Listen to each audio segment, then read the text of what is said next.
Okay, so now I'm here to briefly again overview the student wellbeing services offered at LSE. So I'm just going to talk you through, hopefully a bit quicker, these slides that they have sent over. So I work for the Students' Union, so I'm not part of these services. However, we do work closely with them, so I'm able to sort of provide some sort of information on them. Okay, so yeah, student wellbeing services. What do they encompass? Okay, so the team at the Student Wellbeing Services includes disability advisors, wellbeing advisors, mental health advisors, counsellors, and administrators. So they offer a wide range of support services that helps cultivate your welfare and make sure that your presence in the school is a rewarding and meaningful experience. So any wellbeing concerns that you have for yourself, this should be your first port of call. It should be the SWS and the appropriate department within that. So we're just going to go through them now. So we've got counselling and wellbeing first. So yeah, if you are feeling like you need some support with your mental health and your wellbeing, this is the department to go to. So in terms of how to access the support from them, it's quite a simple process. So in order for them to provide the support that meets your individual needs, we need to make a wellbeing appointment booking. So you can just contact them and ask to book a wellbeing appointment. And then you will then discuss with them what your current issue is and what support you feel like you need and what support they can offer. And then that support could include sort of workshops and groups, self-care strategies, referrals to the counselling service, support from trained disability or mental health advisor, peer support, or signposting to LSE and external services.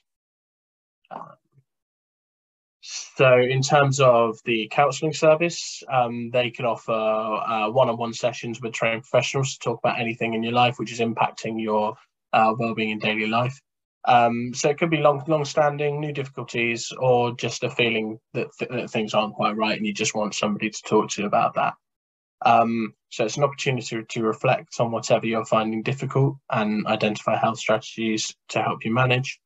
The service is completely free and confidential, so it's not a paid service. You don't have to pay for it. It's completely free, and yeah, obviously everything that you say is treated with the utmost confidentiality. It is short term, so it is designed for short term support. So they can offer you up to 6 sessions. Further support would have to sort of be discussed from there. But we do advise you to seek help sooner rather than later, and never be afraid to go to them. They're genuinely excellent, and will offer you the support that you need. So yeah, as I said, I spoke before briefly about groups and workshops. So they do offer groups and workshops for sort of wellbeing needs or just general needs. They help to develop new skills and coping techniques to get the most out of your academic studies. And they also provide an option to talk to other individuals going through similar things, build new connections, etc. Topics included in there are stress management, anxiety, self-esteem, procrastination, reflective journaling, goal setting, and much more. So, yeah, definitely a good tool to both sort of focus on your well-being and your health, but also do it in a more social way and help make some new connections. Right, disability and mental health service. Okay, so again, this is for people with, they support students with a range of disabilities, including mobility issues, physical impairments, sensory impairments, specific learning difficulties, mental health difficulties, autism spectrum conditions, and long-term chronic medical conditions, amongst more. Yeah, again, these should be people you get in contact with if you're experiencing any of this. How can they support you? So they would normally have an advisor. So you're a confidential informal discussion with your advisor about any individual support needs, assistance with the disability students allowances application. And then this goes into the sort of central exam adjustments that you may need. So if your disability causes you to maybe need some extra time or some rest breaks, or to be taking exams standing instead of sitting, for example. This can all be discussed with your advisor, who can then recommend these adjustments are made for your exams. They then liaise with the academic departments regarding other reasonable adjustments that you'll need throughout your longer term studies at LSE, which is my adjustments. Dyslexia and dyspraxia screening and assessment service. So if you feel like you may be experiencing any of that, then that's a place to go and get the screening for. Human support, such as note takers, specialist study skill support, specialist mentoring for students, and mentoring for students with mental illness. So yeah, a lot of support there. They can also help you liaise with any other services at LSE should you need it as well. And also support with the equipment and assistive technology you may need, say speech to text, so speech, that kind of thing. So just diving into a little bit more of my adjustments. So my adjustments are LSE's system of recording the adjustments and support which are deemed necessary to meet the individual needs of a student with a disability or diagnosed mental health conditions. So they're based on formal medical evidence or similar. They're completed in collaboration with you, and they'll be in place for the duration of your programme at LSE.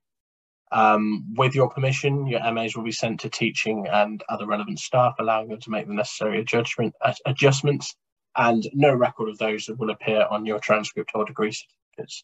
So essentially, MAs are there to help you get the best out of yourself during your studies, and ensure that you're able to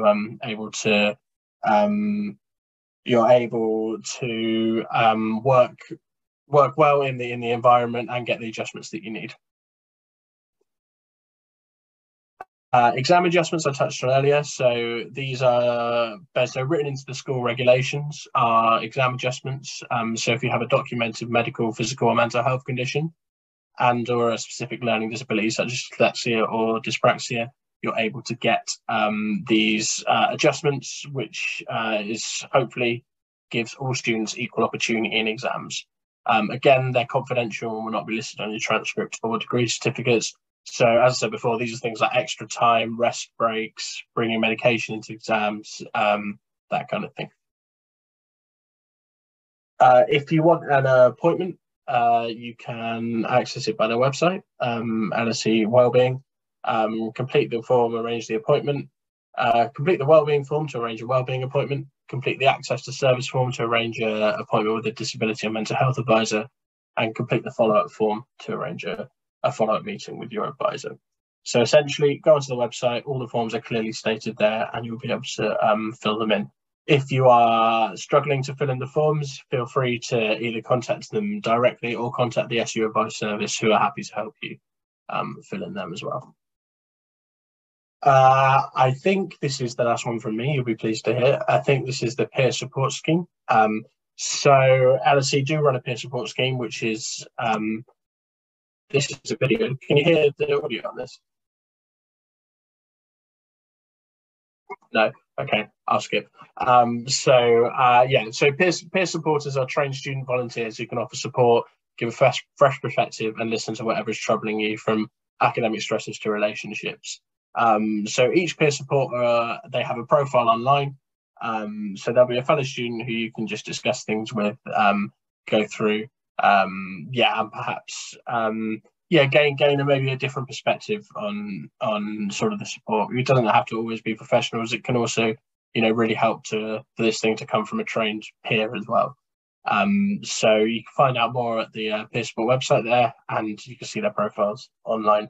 And definitely a really useful thing to have. Sure. I was lying. There's more. This is the useful contact information. So this is all the contact information for what we've just been through. As you can see there, I think we're going to make the slides will be available when we put this up, so you'll be able to click on all these links. But yeah, generally they're quite easy to find on the LSE website. You can just Google LSE SWS and you'll find it.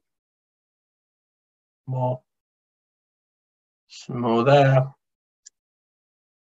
And yeah, just in general, if you have any general inquiries or you need to be signposted anywhere, that's the email address you want to remember, lse.ac.uk/wellbeing. All right, that is me done. Thank you very much for listening, and I'll pass it on.